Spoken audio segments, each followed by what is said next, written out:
Middle cough. Hey. You all right? You on that good Wi-Fi? No, I got it. Good. I didn't know exactly the angle I was going to take there, and I got caught up, and now I'm like Tom Brady, but see, he's lost his voice. No, from all the audibling. Yeah, I guess they said he's not sick. He just occasionally loses his voice. One of the best parts of being a quarterback is the quarterback audible voice, I think. You know, just getting to be the guy that does that. Like Screaming your voice people. is on, like when we watch Chargers Raiders, Herbert and Carr's voices will be the voices you hear, like as much as you hear, Brian Greasy. Or, because Manning's not even available. God damn it. So we got to watch those guys. Lewis, I love you. The Mannings should launch their own, you know what, fellas? We're just going live on Eli's YouTube channel. Be huge. You see, the Giants are piggybacking off that. They realize this fame. Eli like, Manning we're starting show? a YouTube show with Eli. I'm like, yeah, that'll do okay. This show is brought to you, sponsored by our friends at Tito's Handmade Vodka. We're big fans of Tito's. We love Tito's. And we think you will too if you haven't tried it. If you have, then guess what, John? You already know. Tito's Thursday. Tito's Thursday. And you also know what the weekend is. It's a Tito's weekend. And what we do on Tito's weekend, because there's a lot of sports, and whether you're watching college football on Friday or Saturday, whether you're watching the National Football League all day Sunday, just saw a stat, 78% of viewers that watch Fox in September watch football. So 78% of their viewers were football viewers. That's where the majority. So of college course, football and NFL football. Yeah. So when you're watching football Saturday, Sunday, hell, even Monday, I know you Raider fans, take me a picture of your Tito's. Link at Guy Haberman, at John Middlecoff, Twitter, Instagram, and just tag us with your drinks. Some of you guys, you start early Saturday morning. You got the, the tomato juice. I know you're making a little Bloody Mary. Not my style, but in the afternoon, you're going with a Tito's soda, Tito's LaCroix, John Daly. You go Tito's Margarita, which we experienced yesterday. So you can get whatever you want or make whatever you want. Just tag us in it. Tito's weekend, baby. Yeah, Tito's weekend. By the way, speaking of Tito's weekends, here's a little photo. I mean, we'll talk about Puesto later, but Tito's margaritas. We did margaritas with Tito's, and it was fantastic. Oh, you did. I went with the tequila just because I felt like, I got to get that experience. But the vodka was fantastic.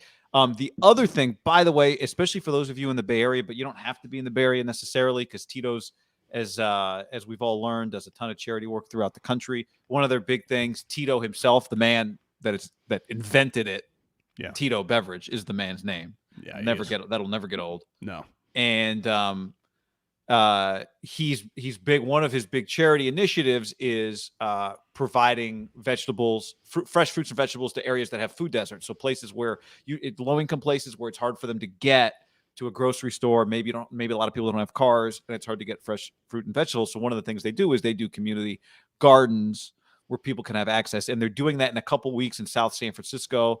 Tito's partners with this company called Urban Roots through their Block to Block Love Tito's program. And they're revitalizing something called the Nelson Garden in South San Francisco. So if you are in the Bay Area, you're looking for a volunteer opportunity.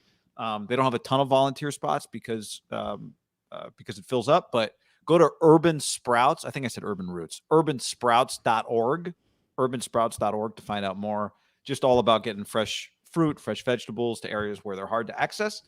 And Tito's loves being a part of that. So that's one of their initiatives. Urbansprouts.org. You can find out more about volunteering for that if you're in the Bay Area, and if you're not, you can find out if there's volunteer opportunities in your area. Yeah, I mean, I think the great part about Tito's, obviously they're the number one vodka in America, number one spirit in America, but it's an individual that started this company, and his value system, I think, aligns with our value system. Just a good guy, And sometimes in business you don't always get the opportunity to work with good people because you just don't really have an option. But we got very lucky to work with a company with the value system of Tito's handmade vodka. Yeah, we're going golfing with our guy. Devin's taking us golfing. Our guy Devin at Tito's taking us golfing next week. So we're looking forward to that too. Carica, here we come. Distilled and bottled in Austin, Texas, 40% alcohol by volume, namely 80 proof, crafted to be savored responsibly, like John said. Send us pictures of your Tito's. We're recording this on a Thursday. If you're listening to the podcast, there's our YouTube channel in the description. If you're watching the YouTube podcast in the description, we'll do a mailbag for Friday. Mailbag returns. The mailbag is back. Yeah. You guys answered the bell. You played 60 minutes of football. That's what we asked for you to do. And you gave us more questions in iTunes. So just go to iTunes, leave us a review, 5 stars, leave us a question, tell us your favorite bar, and we'll get that into the mailbag for next week. Don't wait till the last minute.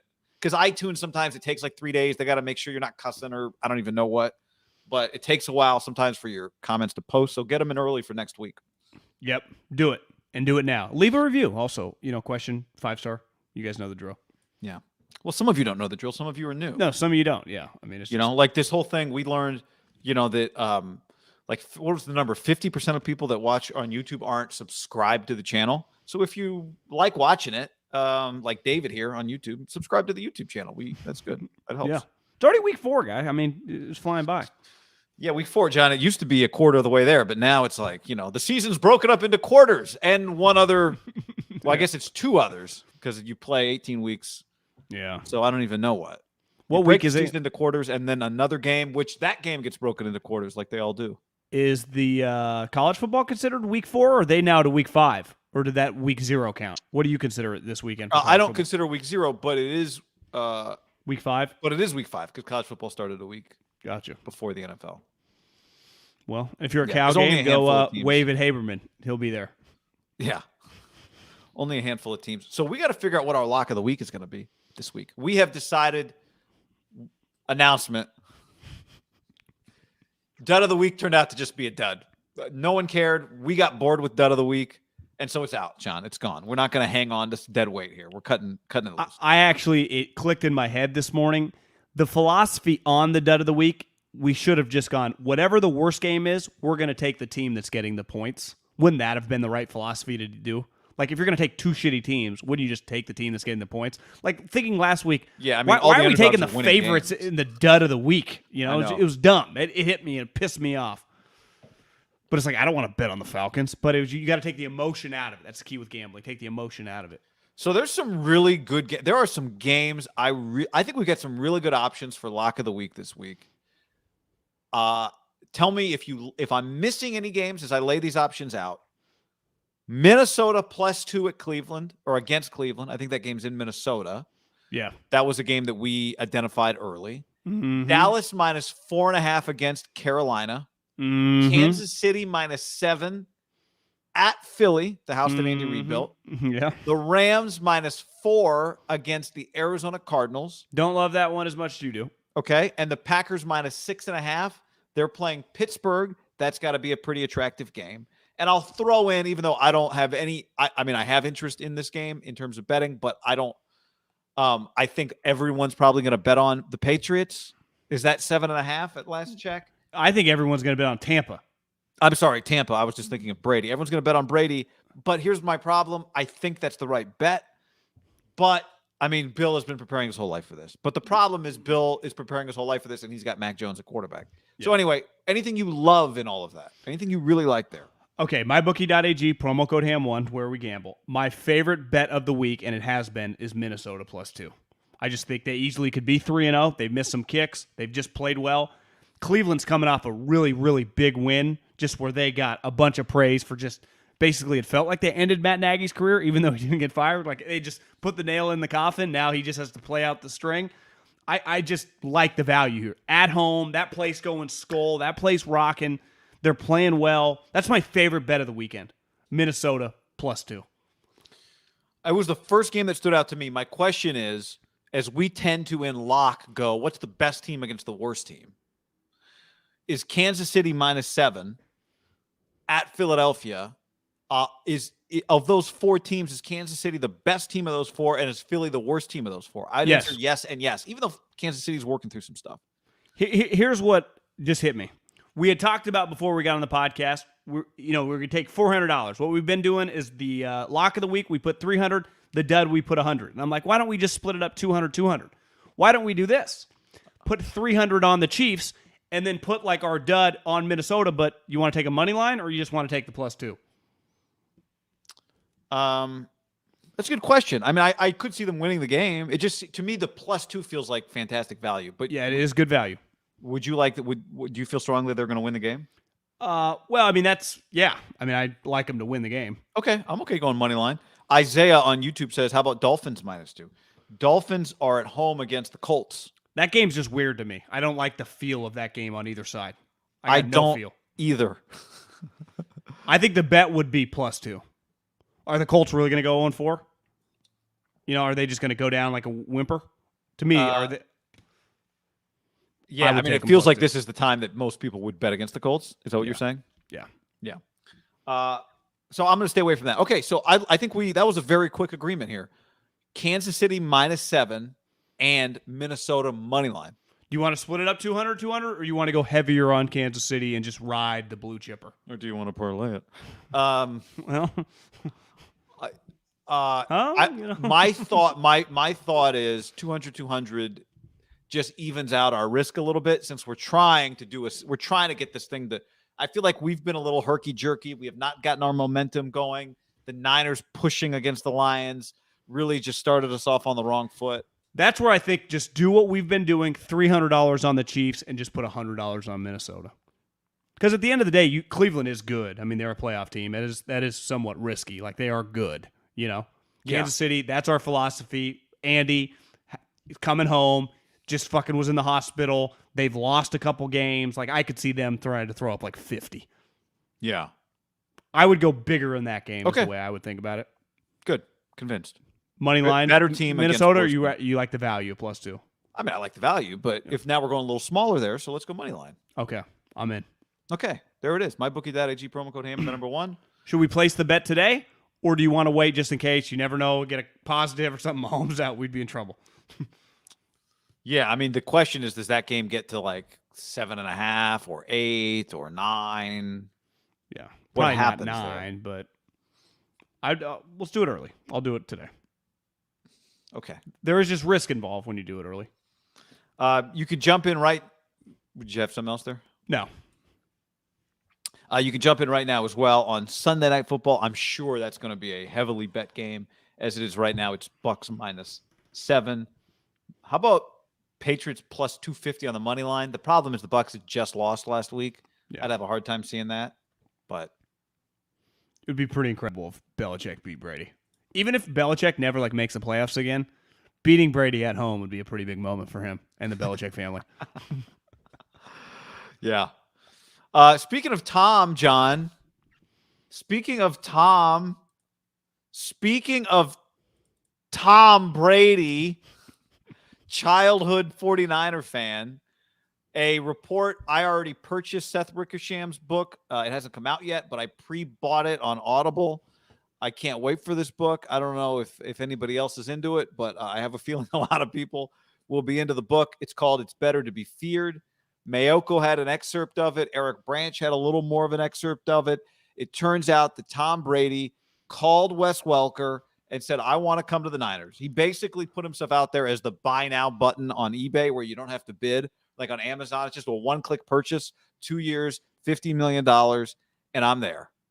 And now a couple years removed from it, we know what came next. So we're going to play a little hindsight game here, and then we'll check ourselves a little bit and see if hindsight is 250-50. But I do think I want to talk about that specifically. I do think what it represents, though, is the amount of pressure that's on Trey Lance. Not that Trey feels, but that everything does ride with him. If Trey Lance is not the answer quarterback for the 49ers, then the story of Kyle Shanahan's tenure will be how many times the Niners missed an exit on the road to quarterback purgatory. Sometimes decisions that were totally defensible at the time. Garoppolo over Cousins, more defensible than not doing the due diligence on Deshaun or Mahomes in 2017 when they had the second overall pick. Thankfully, it meant they didn't do the due diligence on Trubisky, which could have been bad. This situation here, right? Passing on Tom Brady when he's throwing himself at you like you've got the last plane ticket on Ja Rule's plane out of the Fire Festival. Not getting Deshaun. Okay, would have been an L right now if you had. Not getting Stafford. Much like Brady, Shanahan was in Mexico at the time. Maybe stop going to Cabo. I don't know. Not getting Rodgers, not your fault. Keep going to Cabo. Nothing wrong with that. Kyle loves going to Cabo. Everything bad happens when he's in Cabo. Have you noticed that? Twice now he's quarterback decisions made in Cabo. So now he's got this incredible piece of clay to work with. And if it works out, then great. But if it doesn't, we can go through the context now, but history will not remember this moment in time kindly. Do you think it's a coincidence that all these the book release is happening this week? Or that was set up? Is it this week? I thought it was like in 2 weeks. Yeah, but he's been doing the ESPN, like they've been leaking Yeah, stuff. not a coincidence. No. Listen, I think anything in life, when you look back upon time, we just forget the way we felt at the time. So if you, whether it's sports, whether it's relationship-based, whether it's a purchase in life, it's so easy to go, I should have done this in 2017. Well, it's easy to say where you're sitting almost in 2022. It's human nature. We all do it all the time. We all get these feelings about different things. I think it's not, this isn't like this situation happens in sports a lot because you had so many what ifs. It happens a lot with the draft. But this situation was pretty unique. I mean, he was going to leave the Patriots. He had not played well that year. And listen, it seems way more normal now that, oh yeah, he's 44, he'll probably just win another Super Bowl and he'll have multiple Super Bowls with the Tampa Bay Bucks. That was not what people were saying at the time. He's 15 years older than Jimmy. Yeah, but at one point in time they were together and he was going to get replaced by Jimmy Garoppolo. I'm to your point. In theory, Garoppolo has like 3 or 4 more contracts before he's Tom's age, right? If he was what they thought they would. Yeah. They had just made the Super Bowl, and Jimmy, looking back, it's just when you're in it and you make the Super Bowl, like I defended him. I know you did too. A lot of people did. It probably, if you truly watched it, might have been a little less defensible if you were like an outsider watching the Niners. Maybe we were too close to the sun. People who attacked him were right. Yeah. And ultimately, they made a decision that wasn't that crazy. You and I defended it. Most people I know, I'm on text change with season ticket holders, are like, yeah, I would have done the same thing. Now, looking back, it does feel fucking nuts. Absolutely insane. Wait, you could have traded Jimmy Garoppolo because his stock was at an all-time high. Maybe not a 1, but even then, maybe you get like a 2 and a 3, and you get Tom Brady for cheap. It cost $50 million. But it's easy to play that game now, and it's really not fair. I will be critical of Kyle to not watch Deshaun and Mahomes. To me, is crazy. To the quarterback situation, the way they traded up, that is a TBD. See how that thing plays out. But the Tom Brady situation is going to be, it's going viral. It did today, right? That comment, everyone on my timeline making fun of him. Because you read it, you're like, whoa. He was like, hey, Wes, I won't take another fucking visit. I'll sign tomorrow, basically. How about Wes, like getting one of the greatest calls in the history of the NFL transaction market? It can't be disputed that it reads nuts. When you read it, it reads crazy. Yeah, and again, what I'm saying is your context that you just gave is 100% accurate. He did not look good the year prior. As Jermaine on YouTube says, did y'all forget how bad the Niners O-line looked? Brady would have gotten killed behind them. Maybe would have. You know where I think it happens a lot is when you read that story of so-and-so was a top, one of the first 5 employees at Apple, and if he would have held on to a stock, he'd be worth, $17 billion. Yeah, the guy that sold his stock for $1,000, that guy. But he sold it all. At the time, though, I bet that guy would tell you in any situation, hey, I needed the money. Hey, no one thought this. Hey, it seems insane 20 years later or 5 years later or 2 years later. But at the time, if I would have known that, obviously I wouldn't have done it. So yeah, it's easy maybe to send his kid to college with that $1,000. Yeah. Right? It's right. What you're saying is right. What I'm saying is that if it doesn't work with Trey, then this story will live forever. Well, if it doesn't work with Trey, it's going to derail Kyle's career. Well, exactly. And so again, this Brady thing will be part of the history of all of these things that I'm mentioning. Now, again, some of these are totally out of their control. The Rams don't want to trade him, Stafford. That's out of their control. The Rams did a relationship, or the Lions did a relationship deal. Out of their control. Rodgers wasn't getting traded. Out of their control. But one thing that's crazy, though, is they've had Sean McVay wanted to make one move, and he got it done. He hasn't, missed on all these. There's no, Sean tried to get this guy, No, he just wanted to get rid of Jared Goff, and he got fucking Matt Stafford. But just like Kyle, he had a relationship trade at quarterback. For sure. Jimmy was a relationship. The way Jimmy got gifted to them, Stafford got gifted to the Rams. Just happened you got gifted. You wanted. It's like one of those things you open a present. You're like, oh, I like my present, and then the person next to you opens a better present. You're like, how come they got that? Yeah, I wanted that. They didn't both get the same color hoodie for Christmas. No. So now here, the one people that say, like, have you seen the Niners offensive line? You do understand Tom gets rid of the ball in rapid speed. yeah, absolutely. And what I question is he went to an older coach who at first they were kind of not butting heads, but philosophically last year they weren't on the same page. And then eventually he kind of just capitulated to Tom's demands and implemented the Brady offense. And they, since then, have kicked ass and taken names. Did you see what he said this week?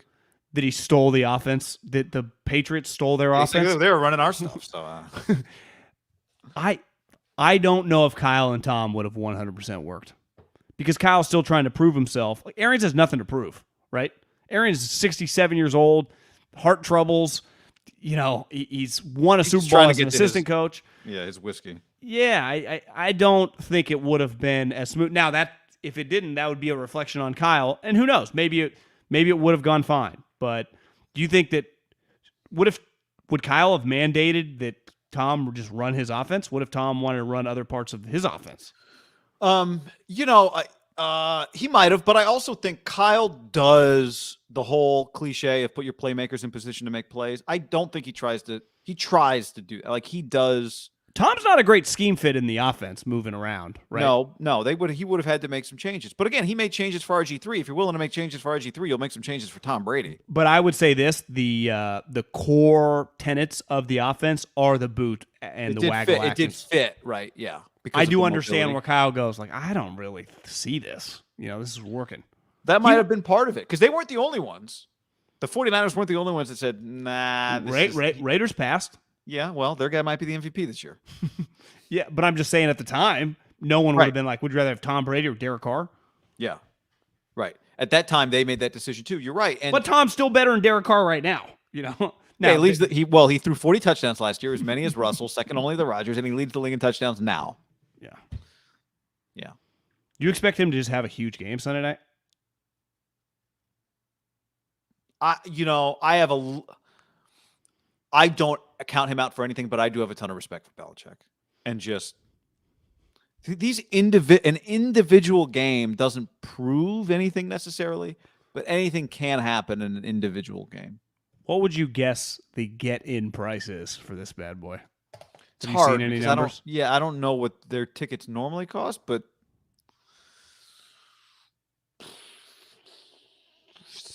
get in 17? That seems too high. You're right. It's hard to gauge. Like, their tickets, you get in right now for $250. But is that the cheapest ticket? The Raiders Charger tickets $200, but then like a high level ticket would be like Eagles Chiefs is on the higher end for the rest of the weekend, and that's $100. So the ticket to get into the Patriots is more than 2x what the next highest is. Not counting SoFi and the Raiders. That's kind of unique too, right?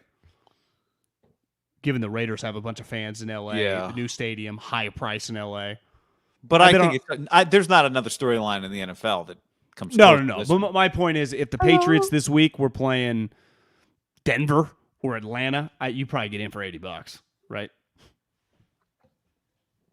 Yeah. Honestly, the 240 I expected way higher because I remember my first number was I said 850. Well, because the Ravens-Raiders game, Monday Night Football, Week 1, I remember doing the same exercise, and I thought it was like $800 for Vegas. The first time Vegas had fans. I thought it would be minimum like $500. But certain areas in the country, maybe there's just not as much.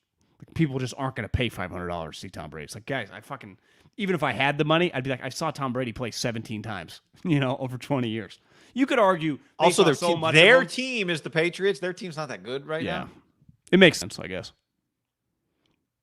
You can get into the Cardinal Los Angeles game for $70. Really? Yeah, that seems a pretty good deal. You get into the Niner game for $85. Now, these are seats probably at the top, and it's not a great view, but that's not terrible. Brady's going to break Drew Brees' record on Sunday night. Yeah. He's 68 yards away. Are they going to stop the game? Yes. Yeah. Well, so They like, they what if he have to doesn't? do it there. They have to. What if he? It's hard. To me, what would be ideal? What would be the most awkward is like he breaks it during a 2-minute drill at the end of the first half, and then Belichick stop. Then they stop the game and like screw the Bucks' momentum. Like to me, what happens if the Bucks are trying to move with pace and they stop the game? Yeah, see, I don't think Tom will want to stop the game that way. No, he won't. But he will he this won't be like stop but he won't stop the game. Belichick conspiracy? They're going to try and stop the game on Tom, and Tom's not going to want the game stopped because he's going to try and go no huddle. Well, you can't. To me, you can't stop the game if Tampa doesn't want to stop the game, like in the middle of the game. No, that's not allowed. But what I'm saying is things happen. Yeah. Mangini apparently. Did you see the Mangini and Belichick fought? Yeah, he like wasn't being nice to his wife, and then Mangini started screaming at him at a dinner or something. Stormed across the room. Belichick, I guess, was asked about that, and he called it bullshit. Yeah, he lied. He said it's not true. But I tweeted out last night, I'll never forget, and I don't have vivid memories of everything. Our combine suite with the Eagles was always right next to the Patriots, and ours was like ordering hoagies and eating and everyone drinking, and it was light. Like Harbaugh's would stop by, and all Andy's buddies would stop by, and it'd be like, oh, grab some caramel popcorn. We always had a lot of food in there. It was light. The tension 5 feet away in that other suite, way more people in ours. I mean, we have 7 million people on staff.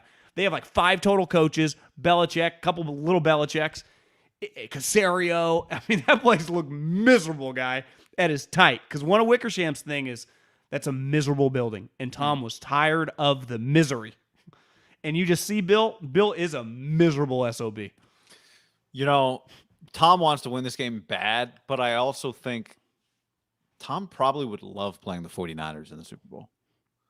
Which obviously the Niners at this moment in time are not trending to that. But just when you think about Tom couldn't play in the Super Bowl. I mean, the conference championship game, sorry. Or just at some point in the playoffs, which could happen. He would the thing where Wickersham writes to go to the state to play for the team. He used to go to games so his parents could walk. Did it say so his parents could walk to the stadium again? That doesn't make sense. But so his parents could walk to his home again, maybe. Whatever it would have been really easy for his parents, right, to get a suite. That would have been a thing. Well, it's not just a football thing for Tom. It's a life thing. Like, I'm going to go move by my parents. That's what the Niners did when they said no to Tom Brady. They kept him from moving his parents' grandchildren closer to them. I'm being a little dramatic, but like that's why Tom wanted it. Yeah. Not just because he grew up a Niner fan, but because it was going to full circle his life. Who are the other kids? Family. Huh? I was going to say that's Julian Edelman, but Julian Edelman wasn't even born. That picture's from like 1979. Is the kid in blue a ninja? Is that what that kid is? Or is he... Is he even dressed up? Is he just cold? Is that a face mask he's wearing there? Yeah, it's a pre-COVID 1981 already ready. You can't really tell. For those of you listening, we've got a photo of young Tom Brady in a Joe Montana. But let me get rid of this thing. Tom is, I don't know who is in the skeleton outfit, but they're holding hands. Which you did as a kid. You hold anybody's hand. Yeah. Could be a sister. Could be a sister. Yeah, maybe they're about to cross the street. Little kids like to hold hands. They're in a parking lot. The helmet looks like it's a real helmet. They're at Candlestick there because you can see the parking lot. Is that what it is? Yeah, okay. Yeah. They were going. The Niners tweeted this photo out back like 2015. That's where this photo came from. I was like, damn, they just did that. It's kind of bold. No. Tom will always be. We appreciate our fans, including Tom Brady. It would have. I mean, chances that it worked. They would have been in the playoffs last year with Tom Brady. I mean, just that simple. They would have been a playoff team. I mean, it just would have been a playoff team. Eric Branch pulled this quote from the book, John. The Niners coaching staff had quiet doubts about Garoppolo even before the Super Bowl, feeling that it took an inordinate amount of energy to get his head ready for the game, and that he perhaps lacked Brady's extreme drive for excellence, Wickersham wrote. Wait, say that? You lost me. All right, excerpt from the book, from Seth Wickersham's book. The 49ers coaching staff had quiet doubts about Garoppolo even before the Super Bowl, feeling that it took an inordinate amount of energy to get his head ready for game day, and that perhaps he lacked Brady's extreme drive for excellence. Some of the building felt that Shanahan was too hard on Garoppolo, causing him to play tentatively. The coaches liked Garoppolo personally, so did his teammates, enough to elect him captain, but Shanahan was open to the idea of an upgrade. Yeah. That's not the greatest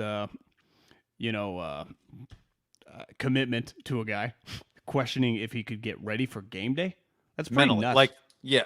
How about now? Here's what I would say. The thing that jumps out to me there is that he perhaps lacked Brady's extreme drive for excellence. Yeah, most guys lack Brady's extreme drive for excellence. Yeah, I mean, Brady's on the short list of like Michael Jordan, Tiger Woods, and like Elon Musk and Jeff Bezos. Like, what are we talking about here? Now, I do like, does he struggle to get in the right frame of mind to play on Sunday? Or did he a couple years ago and they didn't like that? Like, that's not just a throwaway comment.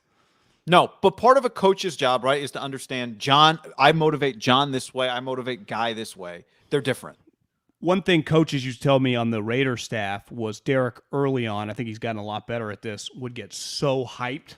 Do you remember like 15 and 16, the first couple series in a Derek Carr game, he would overthrow guys, and they always thought that he was so amped up. And as a quarterback, you actually got to be like, that's, to me, that one of Tom's greatest strengths is he can do that run out the tunnel, the let's fucking go, button heads. But then when the game, he's like Zen again, So he can get up, but then he can get laser focused, which it's pretty incredible. Most guys, like, you have to kind of keep it's one thing to be a pass rusher. It's another thing to be a quarterback and not get too amped up, because ultimately, like a 5-yard route, I have to put touch on it. I can't be like, ugh. You know who just said that? Did you see the thing? Was it during the FedEx Cup that Patrick Cantlay was talking about Tiger Woods? Patrick Cantlay at some point was talking about Tiger Woods, and he was saying the crazy part about Tiger is how fired up he could get and then immediately be straight flatline. He's like, my problem is that if I got fired up like that, I would not be able to then have the focus I needed to hit the putt. But Tiger could and then be locked in. He's like, that's the crazy part to him. And this is what you're talking about. I was listening to one of the golf guys wrote a long article on Rory, and he was talking, I think his name's Kyle Porter. He works for CBS, and Rory was telling him a couple years ago, he's like, the craziest part about Tiger? He's like, when I was young, I was playing with him, and he'd already won 15 majors or whatever. And he's like, every single round, he played the same. He would never, if the pin didn't call for going at it, Tiger would lay up. He would play really conservative, and I would think, what the fuck? Why aren't you just balls to the wall? Who even cares? But he's just wired, like, even after a sweet eagle, the next hole, if it called for laying up, Tiger would lay up. He was just methodical because that's how he knew how to dominate.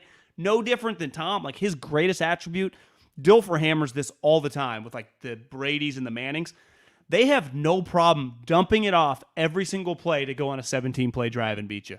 And that's the thing that people are doing right now to the Chiefs. They're putting that, 2 shell where they're like, hey, man, we're not going to let you go deep, and we don't think that you will just throw the check down all game long. Because you'll get bored. And it's hard for him. Where Tom and Peyton will just like dump off, dump off, dump off, dump off, dump off, dump off. Most quarterbacks, Josh Allen, Patrick, go, shit, I can make this throw, goddammit. Whoof! And then it's like a tip ball pick. You get bored. You expect your Cliffs and your Seans and your Kyles and your Arians, right? It's really and your Andys, right? You get bored.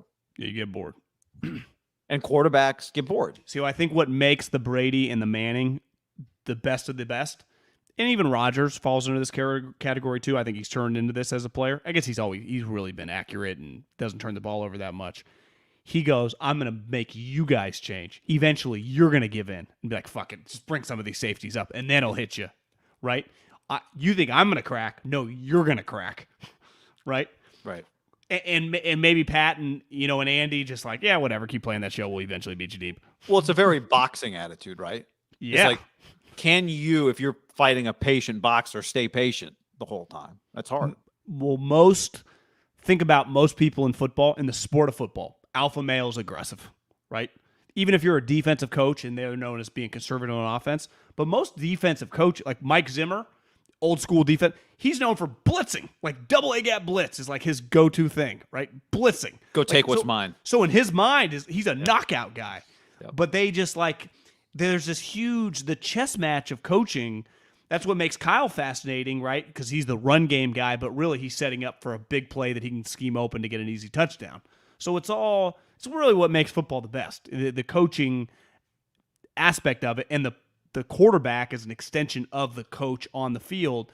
Someone's going to give in. I can't just if some teams are so much better than another team on a given week, I can just overpower you, and it doesn't matter. But when we're both really good, it's a true chess match, right? When Brady and when the Colts and the Patriots play, it's like, well, something's going to give.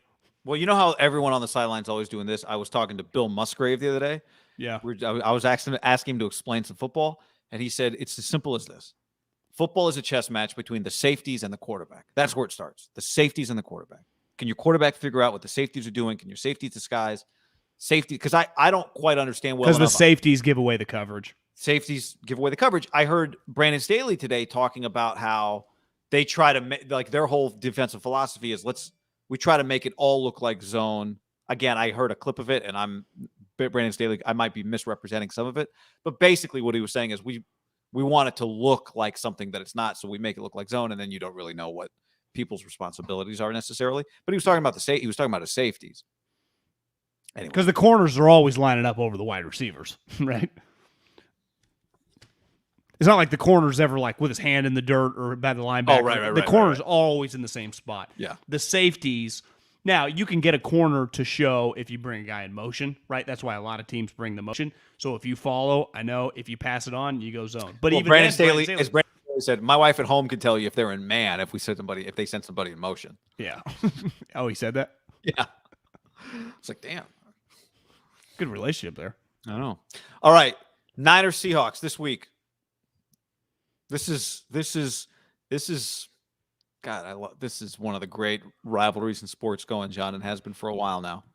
The winner of this game will be allowed to breathe just a little bit. I think that's the simplest way the first thing, the big headline to me on this game is both teams are just have a little chest tightness at the moment. Well, I do think Seattle is way more on the line. You start 1-3, which would mean the Niners would be 3-1 and they beat you.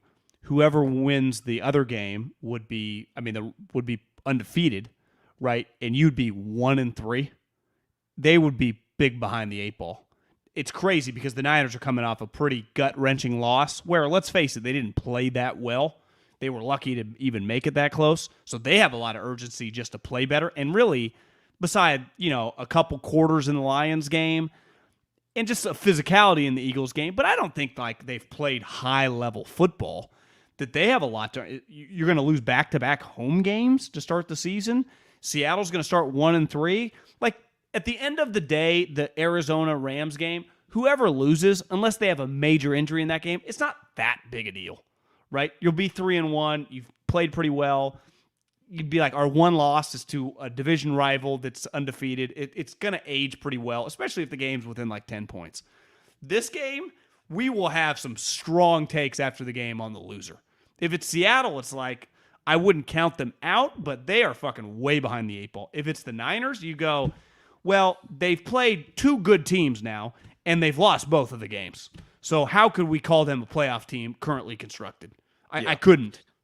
No, it's to me the Packers game is like 2 different things. It was a heartbreaking loss for them, but more so to me, the takeaway was you guys couldn't. Why did you look so bad? Yeah. Like if they had lost like that, let's say the game had been reversed. The way the Packers played was the way the Niners played. And the Packers drove and took the lead with a minute left.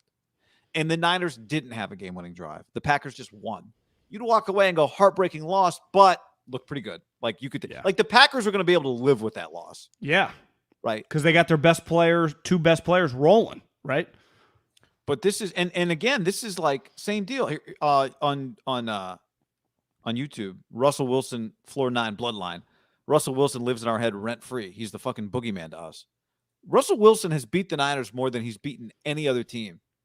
Russell Wilson is 15-4 against the 49ers in his career, including the postseason. He's 10-7-1 against Arizona. I feel like the Cardinals play Seattle well. He's 8-11 against the Rams. He is 15-4 against the 49ers. That's a pretty wild stat. I guess I knew it because we talked about it last year. Yeah, but this could be pretty, like to your point, it'd be significant to lose. It'd be really significant to win, given that you could put Seattle at 1-3, and you take advantage of the home game that you play against them. Well, don't they play the Rams then on Thursday Night Football? Well, yeah. then these teams play each other next week. So The Niners the play the Rams or Cardinals. Cardinals, one of those teams is going to be 3-1. One of them will lose. One of them will be 4-0. So if the Niners beat Seattle, they can win next week. The worst they could be is second place in the NFC West. You'd be in really good shape. Yeah, and let's face it, guy. Even if they win this week, let's say the Cardinals lose, and you're getting them at 3-1. There's a lot on that game because if they beat you, then they're 4-1 with a win over you, right? Like these next 2 weeks are really, really big. I mean, they just funny are. the way we talk about like a 2-week stretch is like if you could just split. Yeah, but then you win the first game and you don't talk about a split anymore. Well, you don't talk split when you're thinking playoffs against divisional opponents. That's right. When you're a really good team, you don't talk splits. You don't talk splits. But you could also, if you're going to talk win both, you got to acknowledge lose both is on the table too. Well, yeah. I mean, I do not feel great about this game. Right? I couldn't bet. If I was going to be unemotional and bet on this game, I would take Seattle plus 2.5. It's 2.5. I mean, I know you just said that, but I'm just saying that's what this is, 2.5. And in some ways, it feels like too much. We'll see. If Lockett's one, if you tell me Lockett's healthy with DK, I mean, it's just a tough matchup for the Niners. Remember last year, you just never forget that DK touchdown where he ran by everybody. He was so fast. It feels like the Niners are even slower this year than they were last year. No pass rush. You're right. I mean, he's not just the boogeyman. He's just a fantastic player. And two, his just best games consistently. Dame Lillard and CJ are kind of like this with the Warriors. Now, they don't beat the Warriors at the rate in which Russell beats the Niners, but they have had a ton of just 40, 50-point games where it's like, these guys are incredible. And Russell, I would be shocked if he doesn't throw 3 touchdowns. So, boom, they're already in the 20s, right? Does Jimmy have a couple touchdowns in him? Yeah, I mean, their secondary is not great. Is Kerry Hyder, Khalil Mack back this week? I saw Kerry Hyder was mispracticed a couple days ago. Yeah, he has a concussion. On Wednesday. Dealing with a concussion. I mean, they look, the Seahawks have not, turned out they beat the Colts, but I don't think you can go week to week like, oh, it turns out that team sucks, so you don't get credit for that win. They were kicking the Titans' ass, and they were beating Minnesota. They have not played a complete football game. No, but most teams don't play complete football games. But their half football games are better than the Niners' half football games, other than the Niners' half Lions game. Yeah, it doesn't even count. That's why they call these football games, John, not football halves. Good point. You got to play 60 minutes. Good point. It's all about playing 60. You got to play 4 quarters of football. Put your 4s in the air.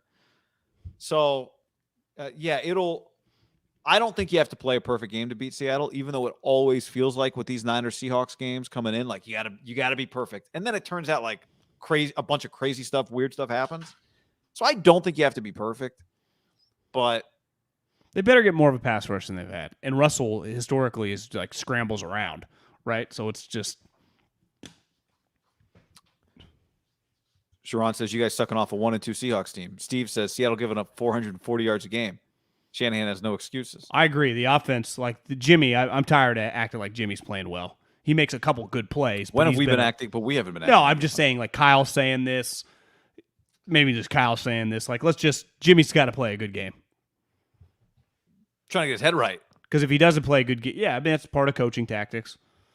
If he doesn't play a good game, like you're not going to be able to. Trey Lance in a must-win game against the Cardinals. No, but I'm just saying you're not going to be able to make the playoffs with just Jimmy Garoppolo. This is a real situation they got right now. So all of a sudden you had a year where Trey didn't get to play, Jimmy was not good, and you missed the playoffs. Like, what got accomplished? Well, if Jimmy's not good and you miss the playoffs, Trey does play. Later in the season? I don't know how much longer you can wait. Yeah, time's ticking. If you lose this week, you depending on how it looks. Yeah, you're not going to play him against Arizona. But you could play him out of the bye. Which is what we kind of had talked about at the beginning of the year. Because to me, you can't – the question then becomes, and this will be a conversation if we get there. But so you're saying he's 2-3 starting out of the bye if they lose these next 2 weeks? Well, the question I think is, if there's still a sliver of playoff hope, does that mean you stay with Garoppolo, or does that mean you go, we got to change something, maybe last-ditch effort, Trey Lance can get us to the playoffs? Right? How does Kyle – my gut is his first reaction is if there's a sliver, we stick with Jimmy, but it depends how Jimmy looks. Well, the way he's looked, I mean, and they keep losing, you're not going to have a Here's choice. The other thing. There's no, I don't assume health. The situation could also force itself. I don't know. He got kicked in the shin last week. Jimmy did? Well, on that tripping play, he tripped. I didn't realize before they showed the replay that he got tripped. I thought he turned his ankle or something. Yeah, it was a good trip. He got caught. Yeah. But all right, we had a hell of a day yesterday. We did. We had a hell of a day yesterday, John, because we went and saw our friends at Puesto in Concord. Now, you can go see Puesto in Concord. You can go see Puesto in Santa Clara. You can go see Puesto in Southern California. You can go see Puesto at not one, but two different Puesto locations in Levi's Stadium. These are margaritas we're drinking if you're watching the YouTube. The tacos, there's a picture John took of. We're going to go through our Puesto photo album. John took a picture from the parking lot outside. It was huge. The shopping center in Concord was awesome. It's sweet. Yeah. I don't go there enough. Here's pictures of your tacos. Don't let you're like, what is that? That is melted cheese over brown. One's filet mignon. Yeah. The other one was carne asada. Mm-hmm. And then in the middle is just the shrimp, which was fantastic. Yeah. I also got the quesadilla, which was the short rib, which was incredible. Oh, I knew this place looked good. Like, we've been talking to the owners. You go to the website. That food is the real deal. And we both posted pictures. Did you see the responses from people? Like, oh my God, that place is so fire. Oh my God, that place lives up to the hype. It is legitimately bomb. Like, we're not just, they're paying us to say this, but then we went there and ate elite. The responses were either that place looks great or John looks skinny. Those were the two responses. Yeah, it was a good angle. Yeah.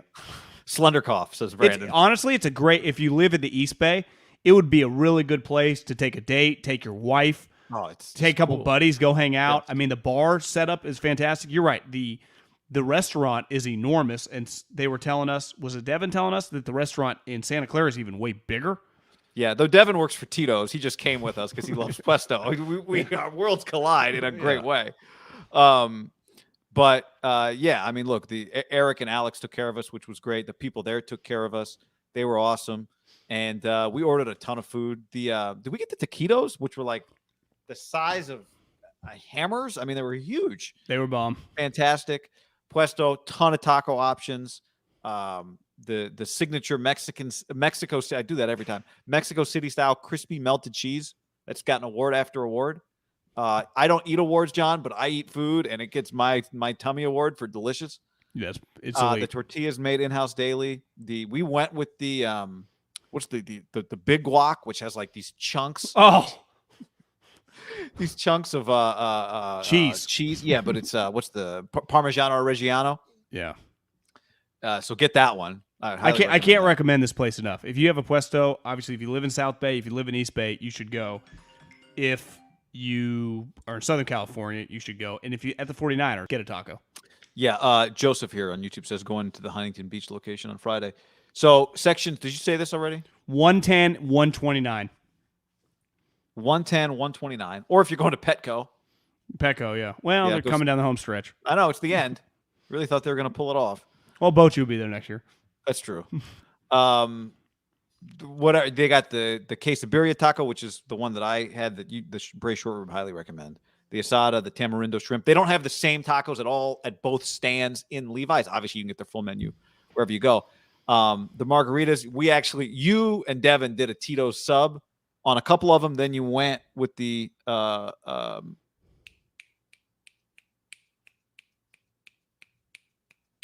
the word I'm looking for? Tequila? Not yet. Tequila. Thank you. I had the mango. You had the perfect Puesto. It was all very good. It was good. Yeah. It's fantastic. Go check them out. Thanks to them for the hookup. Whoop, whoop. Also, hey, go get in our DraftKings game. Maybe we can make a lineup here. It's in the link. If you're watching the YouTube, it's in the link. Thank you. Tequila is the word I was looking for. It's in the link in the podcast or the YouTube. Put a lineup together. Again, fake lineup here for me. $10 to enter. First place gets $450. Top 10 people place. And get in our league. So just join. Use the code HAM when you sign up for your shot at millions of dollars of prizes. Is always at DraftKings. Download the DraftKings app. Promo code HAM. Easy to do. You can play in other games, golf games, NBA games, baseball games, obviously football every week. We got a big thing going. Get in our league, and then you're automatically invited to play every week. Link down below. If you're listening to this podcast, link is in the podcast.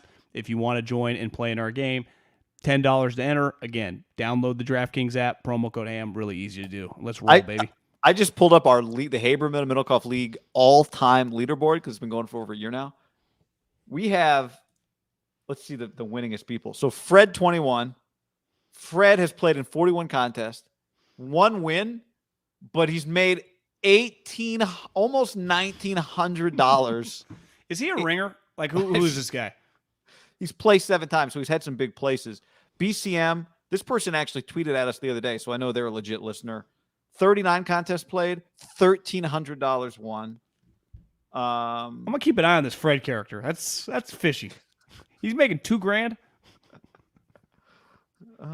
So see what's funny. So I'm in money.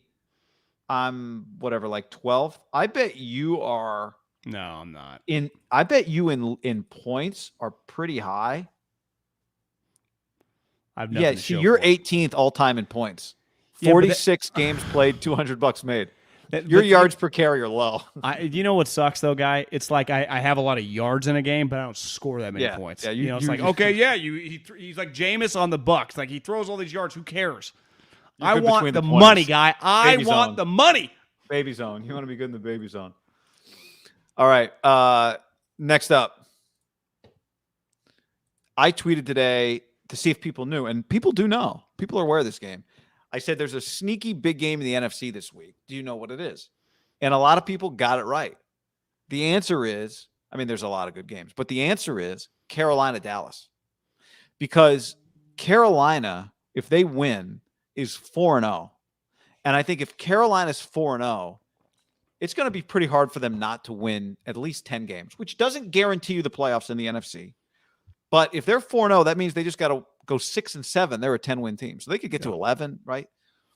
And if that happens, if they get to 4-0, now all of a sudden you got to start wondering, for as good as we think the NFC West is, with the potential of 3 teams making the playoffs, the NFC South could take one of the NFC West's wild card spots because Tampa's going.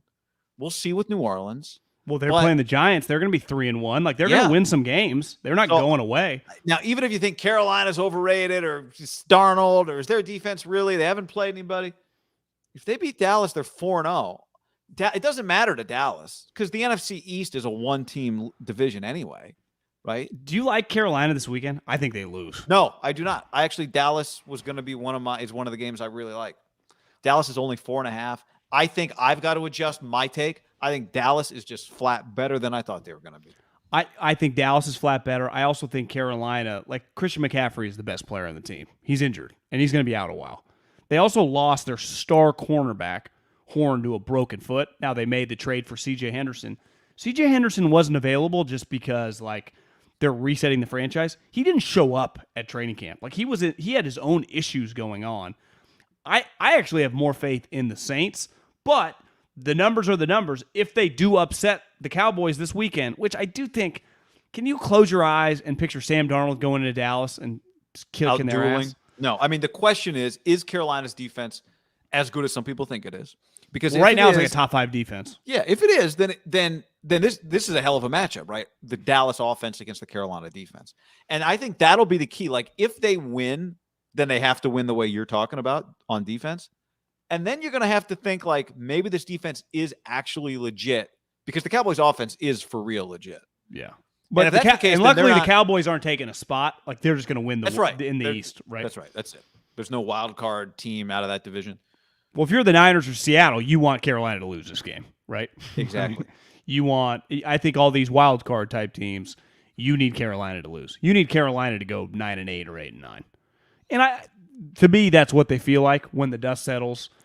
They're just it's going to be a little harder without McCaffrey. And I think at this point in time, harder to depend on him being around. And when you draft a guy top 10 and he's an elite corner, once that guy disappears, like that is a big blow for you, right? He's taken away half. Like him and Surtain, part of the reason they went 8-9, those guys were plug and play.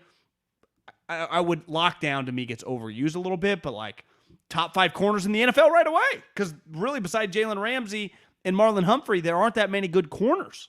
So like those guys immediately are high-end corners. When you have a high-end corner, you basically just play half the field because that guy takes it away. That's what Jalen Ramsey does and Marlon Humphrey do as a corner. Unless you're Deion Sanders or Revis in his prime, you're going to mess up every once in a while. But for the most part, they don't even waste time throwing at you. So you're throwing to the other side, but it's like over. They stack the other side with players. So from the Niners standpoint, the Seattle standpoint, the Rams and Cardinals aren't even worried. They're just focused on themselves. That's what happens when you're undefeated. Yeah. But the Niners-Seattle game are going to be peeking at that score. 100%. Because I think a lot like the Raiders, where you watch them and you go, this is working. Carolina? Yeah. Well, what I'm saying is, like, when you look at the Raiders schedule now, after you've watched them play 3 weeks, you go, okay, some of the games I thought they were going to lose, I think are now wins, or I think are more likely wins, right? Carolina at 4-0, in and of itself, I don't know what that means. But if 4-0 includes a good defensive effort against Dallas, then I got to take their defense seriously. And then it's like, can they be a 500 team the rest of the way? Obviously, it's not 500. But if they're sub 500, they win 10 games. If they're 4-0, they can go 6-7 and win 10 games. Right? Yeah. So if they win, I'd be really impressed if they go into Dallas and win. Same. I don't think they're going to, but sometimes teams do things before you think they're ready, and then it shakes everything up, and that's what would happen if they beat the Cowboys. It's been a lot, and it doesn't matter to Dallas. Yeah, it really doesn't. But and then you want to win your division by 4 or 5 games. I mean, it does matter. I shouldn't say it doesn't matter, but I don't think it will turn out to matter. Maybe that's the better way to put it. I honestly kind of like Dallas to win this game by like 10. I think we could have put this in our lock of the week. Like, I like Dallas a lot. As much as I can like Dallas because I don't fully trust Dallas, but yes. Yeah. And then the other thing is there's not a wild card team in the NFC North, right? So, well, actually, I take that back. I think the Vikings could be. Well, they got to win this game. Bears. No, I'm saying the Vikings need to beat the Browns, to like you start 1-3. Like, I'm sorry, but you're 2-2. Then all of a sudden you look up, are they like 5-3? Yeah, with a little bit of a tiebreaker. Yeah, they get to play the Lions and the Bears. I mean, that could be 4 wins. Because watching Minnesota, they are dramatically better than obviously Chicago, right? And Chicago's beaten them before. Like, I don't see them beating them right now. Yeah. How about that game this week, by the way? The Bears game? Bears-Lions? That game's terrible. Give me the Lions. Yeah, I kind of like the Lions, too. The Lions are due. Well, I mean, Nagy said he could have any of 3 quarterbacks playing. No one knows. Justin Fields got hurt his hand. Yeah, I hope Foles plays. Yeah, I doubt it, but that would be funny. I got a DM from somebody today that said on Instagram, should the Niners trade for Saquon? And then I saw the story that Marlon Mack and the Colts have agreed to seek a trade. Marlon Mack, who has 5 carries this year, John. He's so far down on the Colts depth chart that they've agreed they'll try to find another place for him. Didn't play football last year. I don't know that he's played a full season. He's coming off an Achilles. And because he hasn't really played this year, I don't know if he's healthy. So it wouldn't take much. I mean, I don't think it would take much. But what do you think of a Marlon Mack to the 49ers for bodies in the running back room trade? Well, I think I'm not into trading for running backs once you have 7 million running backs. They just drafted 2 running backs. I know one of them's injured, but it's like you cannot draft a running back in the 3rd and the 6th and then by the end of September have to trade for a running back. What if you trade a 6th? So you use 2 6th-round picks and a 3rd-round pick in 5 months on running backs? I mean, John, we're in the fight now, and I got no running backs, right? Well, it's like, fuck you, Kyle. You got to play the guys on your practice squad. To me, this one's on Kyle. Like, you have to be willing. I love Kyle Juszczyk. He's a fullback. Put the running back behind him and run your normal plays. Do not ask him to be a running back because he's the only guy you trust. I don't blame you for trusting Kyle, but you need to trust. And I don't even mean. Even if you don't trust him, you have to be willing to play these 4 guys. Kerryon Johnson, the dude they claimed from the Bengals, Sermon Moore. You just got to fucking play them. And keep rotating them. Let a guy get hot. Those are your running backs. That's your group. It sucks. It's not ideal, but it's the cards you're dealt. You're not trading for Marlon Mack coming off an Achilles. He's not worth a 6th-round pick. Now, part of the reason he's not playing, like one of their best players is Jonathan Taylor, who is just their bell cow running back. Yeah. And who knows, maybe he's just not quite as fast. Marlon Mack, who was pretty good a couple years ago, was kind of this hybrid, caught the ball really well, was fast. I remember taking him in daily fantasy. I would imagine the Achilles, he's not like a slow physical back. He's really a guy in space. He's a quicker player. I wonder if that derailed his ability. That would be a pretty expected thing to have happen. Yeah. Like, to me, if he hadn't had an Achilles, I'd be open to trading for him. But I don't have, like, this is the reality of the situation. I don't want to trade a 6th-round pick for Marlon Mack either, but this is the position you're in. You got to win games now, and you need running backs. They have running backs, guy. Well, not ones they trust, clearly. However, I cannot trade for a guy that I think, A, could be damaged goods, or B, could get hurt again. Yeah, and Marlon Mack, I would imagine he's in a contract year, so you're trading for a guy that you're not going to re-sign. This is a contract year because he was a rookie in 17. Or they signed him in 7. Yeah, he's a UFA this year. It's just, you can't be doing business like that. The Niners have to be willing. To me, there's a difference in not trusting him. If the guy can't play, then yeah, it's like all the guys that you have on your team can't play, then that's a personnel problem, and that's a problem. But we don't even know if they can't play. I didn't see Kerryon Johnson, who has been able to play in the past. I used to really like him when he was on the Lions. And this dude that they claimed from the Bengals.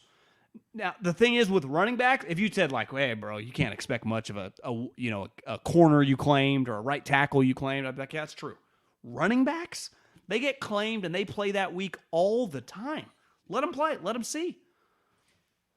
I understand the running game is Kyle's baby, but like, bro, you got to be willing to at least try some of these guys, or you can't bitch and moan while you're not running the ball. Cody says, the only running back I'd accept is Matt Breida.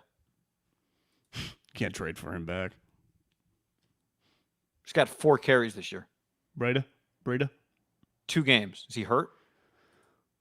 Well, from what I've read, the Dolphins, they've been down, so they've been throwing the ball. Their run game is pretty terrible because their offensive line can't block. He's on the Bills.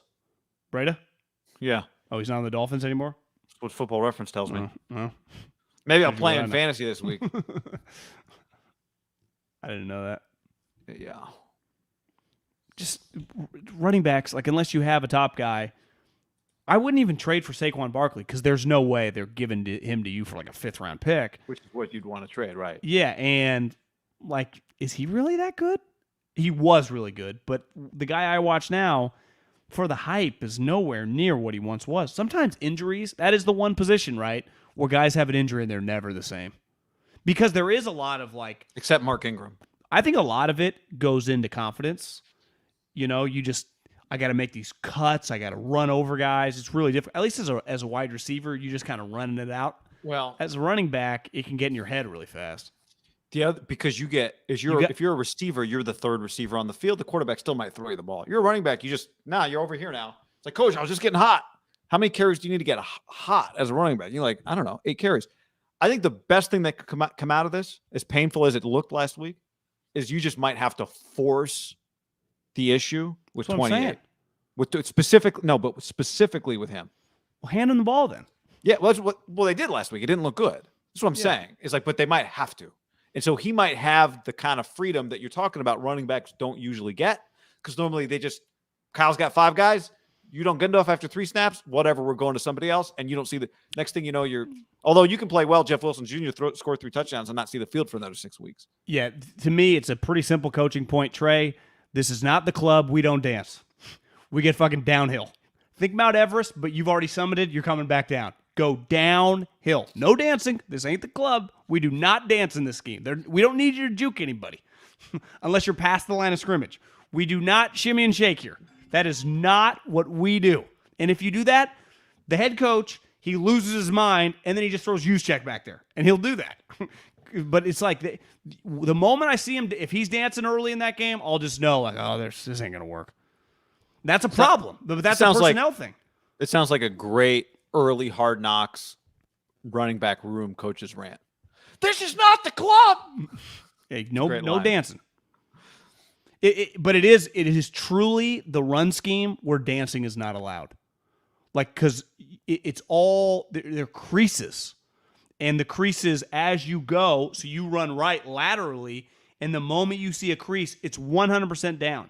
Like when you run the power scheme, when you pull the guards, Le'Veon Bell, Frank Gore, you get to kind of shimmy and shake and kind of pick in spots and then make a guy miss. That is not what running backs are asking in this scheme. It's actually why so many running backs that look so terrible in the just normal offenses that I guess a lot of teams run the zone scheme now, but like historically the Steelers and the Harbaugh brothers, like that type power run scheme, you get a guy that can't juke, they look terrible. But the zone running scheme, you can be really stiff and just play downhill and just dominate. And I bet Trey Sermon's like, bro, I got moves. I was like, gotta go, man. You gotta go. And part of going is like, well, sometimes you only get 2 yards, but sometimes if it's a weak arm tackle, maybe you break it and you get 10. That is, going back, we didn't laugh at it, but I do think this guy was undervalued on his importance, and I do think the Mostert injury was fucking extreme. And they'd go, well, we had 2 running backs that we drafted ready to roll. Well, then the better version, who happened to be the 6th-round pick's already hurt. Yeah, he looked awesome, and Trey Sermon is feeling his way out, and he's supposed to be quote-unquote, he's not technically a blue chipper, but he was like the highly touted dude from college. Time is now. They need him now. Yeah. You're right. I think the move is you hammer 28. Because once upon a time, and I'm not saying that, the Niners would do cartwheels for this guy to become a Kamara. He doesn't have the same skill set, but you know what I mean. Kamara's, Kareem Hunt. You can find 3rd-round running backs, and then all of a sudden you look up at the end of the year and they're one of the best players on a good team. So it's like, I think the Niners probably thought like Trey Sermon's going to be a really good player for us. And then all of a sudden it's like, well, he doesn't even fit the scheme. It'd be a problem. Well, yeah, part of it was like, does he fit better with Trey Lance at quarterback? Well, maybe, but that's not who he's playing with right now. Well, I understand, but can you put Trey on the field early with him to try? You're saying he's used to playing with running quarterbacks? Yeah, I'm just saying, like, I would imagine a lot of the stuff they have when they watch Trey Sermon, some of that is like, dude, if he's there next to Trey Lance, like, we could do some cool stuff, right? With both of them getting outside. So maybe you run some of that stuff early, not for Trey Lance, but to get Trey Sermon going. Think who he lined up next to in college: Kyler Murray, Justin Fields. Like in 2nd grade, Jalen Hurts. When it was photo day, and I didn't want to take the photo, they had my best friend Ben sit next to me, and if you look at my class photo, you can see Ben's shoulder in my class photo. Why, you refused to sit down? I just didn't. I was like, I don't want to do it. I don't want to take a class photo. Do you think you've always been a little tough to deal with? Yeah.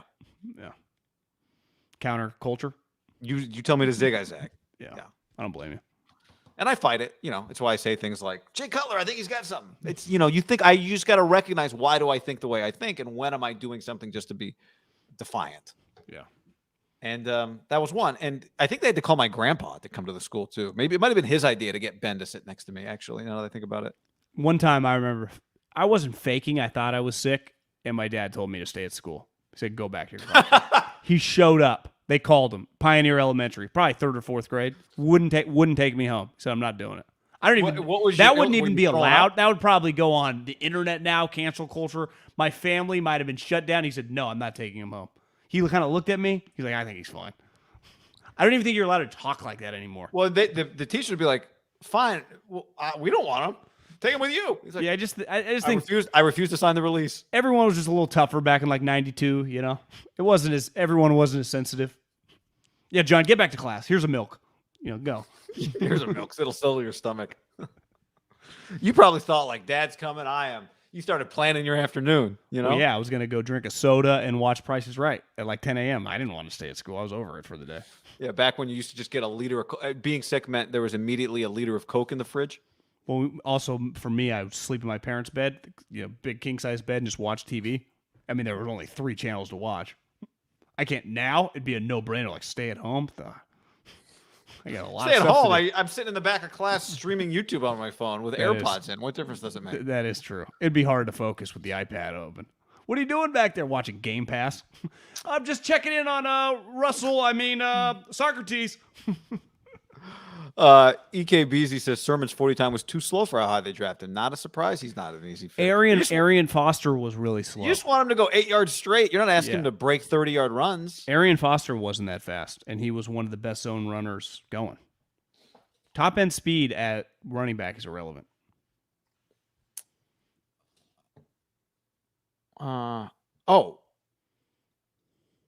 Speaking of being kids, Dre, Eminem, Snoop halftime show. You want to do the ads? Or you want to I was going to do that. We got a couple other things to get to also afterwards. I was going to do on the back end there. I just want to mention that real quick. Did you have a big take on that? I think it's a risky move. Just those guys, LA guys, especially. Dre's pretty corporate. But Eminem has a little Haberman in him. Like, is he really just doing whatever you tell him to do? That's never been his thing. Snoop gives zero fucks about anything. He's going to be high as shit. There are, He's mellow. It's the one thing going where truly 100 million people are all watching at the same time. I don't know what could really happen, like beside a swear word or whatever, but I'll be shocked. I will be stunned if something controversial might be strong, but just something happens that, we're like, whoa, Probably Eminem would be the guy you would think, but Snoop Dogg would be my wild card. Yeah, what I'm trying to find right now is when was the last tour Eminem went on? I haven't seen him in a while. Well, he's got, his hair's brown now. He looks a little different. Does he kind of look like Kevin James? No, he's still skinny. Still in good shape.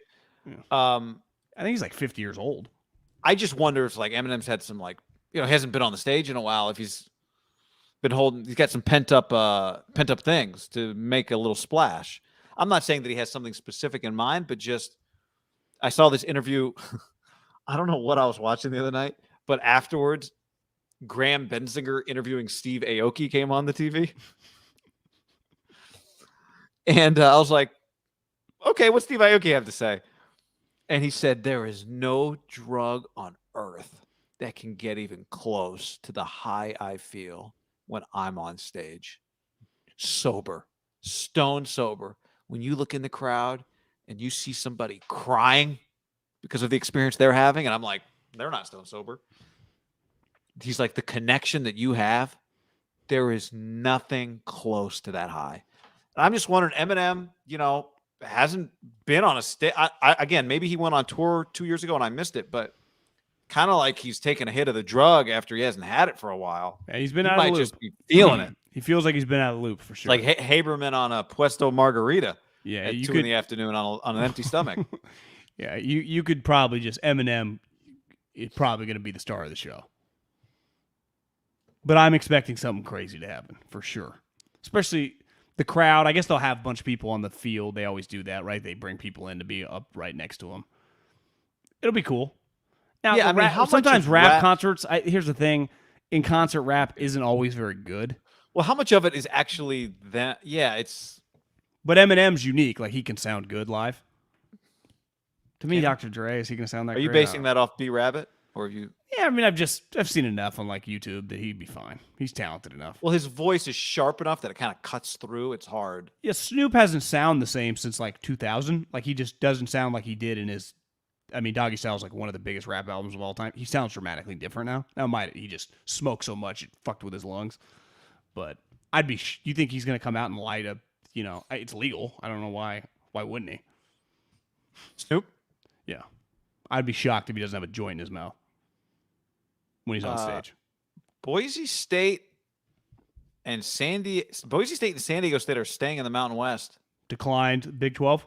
And Air Force and Colorado State reportedly are going to go to the Big 12. Yeah. Okay, maybe that story might be a couple days old. Someone just in the chat said that Air Force and I saw Boise and San Diego State said no today. Yeah, they've got a little more. What are they hoping for? The Big 12? Maybe they just don't want to travel. What does it even matter? Yeah, but then Air Force and Colorado State. Is the Big 12 even going to exist? Probably not. Well, they added AAC schools. Who did? The Big 12. Who'd they add? Didn't they add Cincinnati and 3 other teams? Isn't that why the AAC has holes? I don't Isn't the Big 12 expanding? I stopped to 12? Yeah.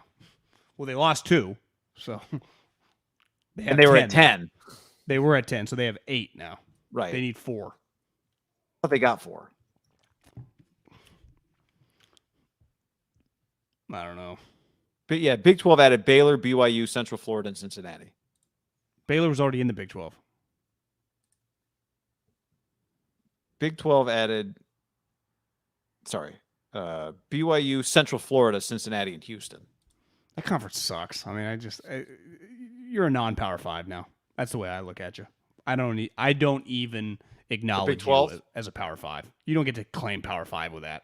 Yeah, I think the question for them will be, does Cincinnati beat Notre Dame this week? Does Cincinnati get to the playoff this year? And does Cincinnati take a step and then represent them? But big game this week. Notre Dame, Cincinnati. Yeah, it is. I think Cincinnati's favored. Yeah. Well, I don't think so. No? They were at one point in time. I'd be a little surprised. I know. It sounds... Let's see here. I got it right here. I don't know. Notre Dame is plus 1.5. Cincinnati? No, yeah, Cincinnati's favored by 1.5. At Notre Dame? At Notre Dame. That feels insane to me. I'm going to bet on Notre Dame. I think it's crazy. A good bet.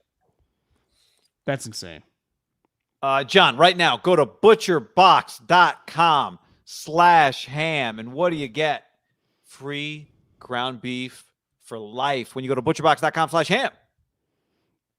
Butcherbox.com/ham gives you options to build boxes, curate boxes, get a bunch of different stuff delivered, chickens, ribeyes, bacon, you name it.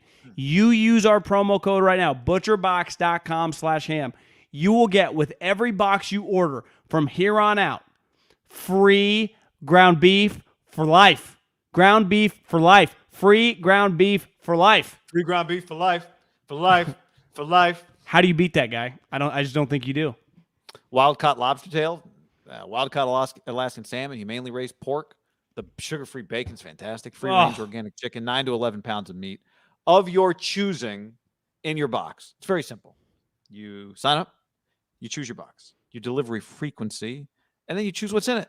And then they ship your order, frozen at peak freshness in 100% recyclable boxes, and shipping's always free. Great tasting, high-quality meat right to your door. Yep. Butcherbox.com/ham. Free ground beef for life. Butcherbox.com/ham. Podcast also brought to you by sleepnumber.com/ham. Right now, I could actually chat with a professional during this podcast. Sleepnumber.com/ham, John. Do you know that right now you can save up to $900 on the Sleep Number 360 bed? You and I have had Sleep Number beds now. 360 smart bed? 360 Sleep Number smart bed. $900 you can save. I mean, you can thank us later. You want to get a good night's sleep? You want to sleep with Sleep Number? Guy likes it rock hard. I like it a little softer. 30 and 60 are our numbers that we keep our beds at. Get a good night's sleep. It'll change your life. You'll be more productive. You will dominate your competition and get a cheaper bed because of us. Sleepnumber.com/ham. That's right. Sleepnumber.com/ham. Limited time only. What am I trying to say? The subject to credit approval, minimum monthly payments required. See sleepnumber.com for details. That's what I was trying to say. Sleepnumber.com/ham. It's not always smooth, John, but this is how the bacon gets made, John. The bacon gets chopped back here. Lane, what bigger rivalry game this week? Lane Kiffin versus Alabama and Nick Saban, or Hawaii and Fresno State battling for the golden screwdriver? I would say that historically, I bet Hawaii and Fresno State have played in crazier games than. I know Nick did get upset several years ago. Remember, by Hugh Freeze, they threw a bunch of bombs and that they just beat him. I think Treadwell was on that team. I forget, maybe Chad Kelly, I think, was the quarterback. Yeah. So I would say Fresno State, Hawaii, just because the game's probably consistently a little closer. But we'd have to do a deep dive. 10.5 is the one in that one. I do think that Alabama, Lane Kiffin is great television. I can't wait. Saban's going to lose to one of his underlings, whether Jimbo, not this year, but a Jimbo, a Lane, a Kirby, one of these days. It's going to happen. You know that stat they always show whenever he's playing a guy that's worked for him, and he's like 23-0, 24. It just grows every year because he doesn't lose to them. It's going to happen. If it happens to Lane, is like I told you before the podcast, like would LSU offer Lane the job this offseason? You know, I mean, They might need to offer him the job even if he doesn't beat Nick, right? If he just kind of goes to, even if he doesn't go toe to toe with him. Because yeah, if he goes 10-2 and just can't beat them, it's like, well, we got better players here. But you're right. If he beats Nick, he just rockets to the, he's already on short list. But like if he beats Nick, can USC can the conversation about USC keep ignoring him, or is that just a non-starter? Can you never go back to that? But yeah, I mean, I saw Wilner people like it's not happening, the USC thing. Yeah, which I would sniff around. I would too. But what's your list? You know. Do you think if Lane, if they called him right now, said, Lane, here's the contract, you want to be the head coach of USC, 5-year deal, he would 100% take it? You know, I don't know, but I think the beauty of being in that position, if he were in that position, is that you would know all of the things because you have leverage that you would need to demand. So you could say, yes, I will take that job, but here are 5 things that you guys didn't let me do last time, or here are 3 people who got in my way last time. That this contract, I will bar the door there and not allowed in my office, right? Like, if you're him, you just will know all of the things that prevented you from succeeding last time. You'll have an intimate knowledge, and you are negotiating now from a place of strength. His life's already been changed once he went with Nick, and I think his perception is clearly dramatically different. I know Wilbon called him a clown, and I think you could say that with a straight face a decade ago. I do think the Lane that I consistently see now, people mature. Like people do grow. You know, some people grow a lot in their 40s. Some people grow a lot of chicks, like when they're really young, they're really mature. Us guys, like we all mature at different ages. Some of us in our 20s, some of us are locked in at like 15. Other people don't mature to like 48. Lane Kiffin, for whatever, you know, he feels like the last 4 or 5 years, he's a different human being. I would love to see him beat Nick one of these years while he's at Ole Miss. I think that would be really, really cool. And it would change his life. Like, it would put him in a deal where he would be, I think he would then be immediately on a short list of top coaches in America. Yeah. And you could argue he's already kind of, headed that way. I think you're right. I think he's on a shorter list now, but it would put him, because it wouldn't be flashing. And people would say, yes, this is the result of something that's been bubbling and brewing and slowly building. Right? Like he has done this in a slow and steady fashion after it felt like he had cut the line the first time around. Do you watch him and think he's a different guy now than he was a decade ago? Yeah, I just watch him and think he's he understands. I don't know that he understood the perception early in his career. You know, and I think I don't know this, but my guess is he probably thought, I know what it takes and this is going to be easy for me. But coaching football is a lot more than just drawing up sweet plays. And you know, you manage a lot of people, so you have to manage yourself well. And I think he does a very good, like, you go back to I think the whole thing, yes. That's a long answer, but yes. Yeah. I think he's got it figured out. I'm rooting for him. I think he's entering his prime. I agree. So. And he's got, well, I mean, one thing he has going for him right now, I know technically the odds, like he is the Heisman favorite, Matt Corral. Like he might just have the best quarterback in the country. And their offense is pretty unreal. I mean, they were good. Remember last year against Alabama, they scored a bunch of points. We bet on Alabama to cover like 20. It wasn't, I mean, it was just touchdown. So it was always like a 7-point game. Alabama just outlasted them. Maybe, I forget what the final score was, like 10 points, but I know what Lane could score with anybody. I think it was like 17 or 18 we took it, wasn't it? Yeah. I think it was like 22. 24 and a half. Yeah, you're right. It was huge. It was humongous. That was dumb. And it was clear early, like, this ain't happening. Yeah. So, you watched Cheers last night on a Wednesday night, looking for something to watch? Well, 2 nights ago, I watched the season finale. I don't know how I stumbled upon this, but someone was talking about it, and I Googled the final episode that 40% of America watched the season finale. I think 93 million people. I mean, it was just stupid. I was like, that is pretty crazy how many people shared in that experience in America, in 1993. 40% of America sitting there watching it at the time. That's crazy. And then it hit me. When we were growing up, whether it was like Friday night with Family Matters, and what was the other show? It was Family Matters and Full House, or whether it was Will Smith and The Fresh Prince of Bel-Air. I mean, there were shows for kids that were funny, but your parents could watch them too. And then there were several sitcoms whether it was Cheers, before that it was MASH, and then it was Seinfeld came along, and a large percentage of America all watched the show, and they were all funny, and they were all light.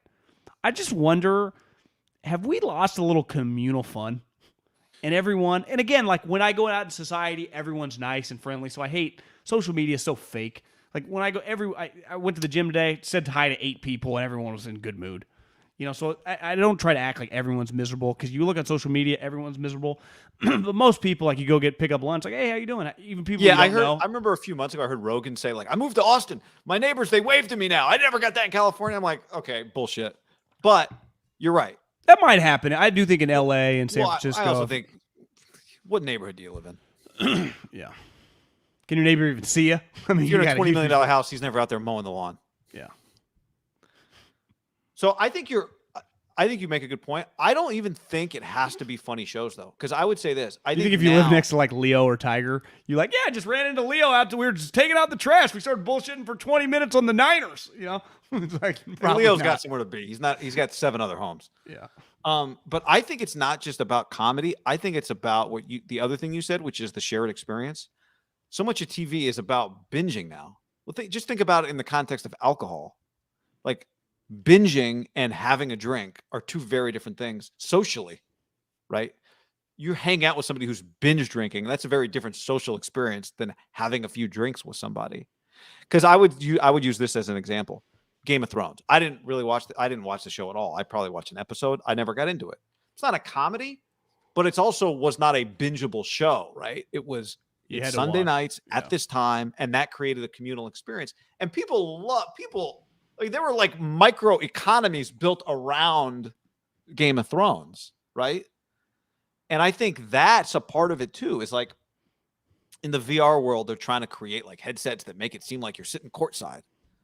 Courtside's awesome. We'd all love to sit courtside.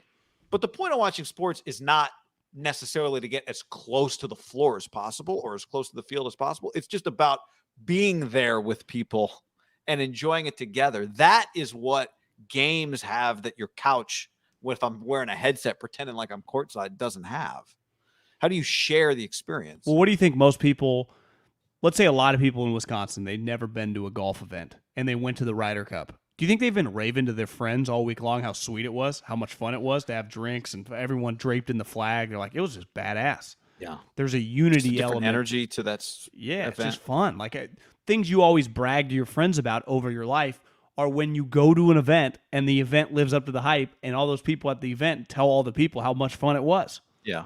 Which is one thing we really lost into. Like, it's pretty clear sports suck without fans. We did it because we had to do it, but we're never looking back and we're never going back. Like, it's not possible. Like, sports don't function without them.